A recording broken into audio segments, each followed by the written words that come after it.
ఎక్కడ క్రాంతి ఎక్కడ కలవండి ఒకసారి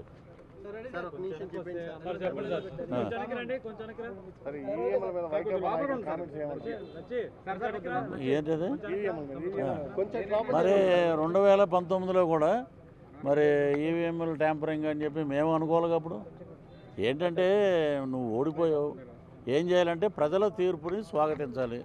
ఎక్కడైనా సరే ఇప్పుడు చంద్రబాబు నాయుడు గారు కానీ, రాజశేఖర రెడ్డి గారు కానీ, ఎన్టీ రామారావు గారు కానీ వీళ్ళందరూ ఎలక్షన్ రిజల్ట్ రాగానే వాళ్ళు ఏం చెప్పేవారు, ఇది ప్రజా తీర్పు, ప్రజల తీర్పుని మేము శిరసావహిస్తున్నాం, సో దీని మీద అనుమానాలు ఏమి లేవు, ప్రజలు మమ్మల్ని వద్దనుకున్నారు అని చెప్పి ఉంటే ఉందాగా అరే బ్రహ్మాండంగా మాట్లాడాడే అనేవారు.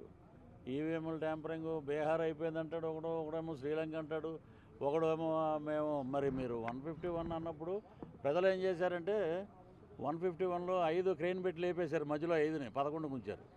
సో ఇకనైనా వాళ్ళు నిర్మాణాత్మక ప్రతిపక్ష పాత్ర పోషించడానికి 18 కూడా లేవు. సో అటు పాలకపక్షమైనా ప్రతిపక్షమైనా మా పవన్ కళ్యాణ్ గారే ఒక అద్భుతమైన పరిపాలనకి నాంది పలికింది.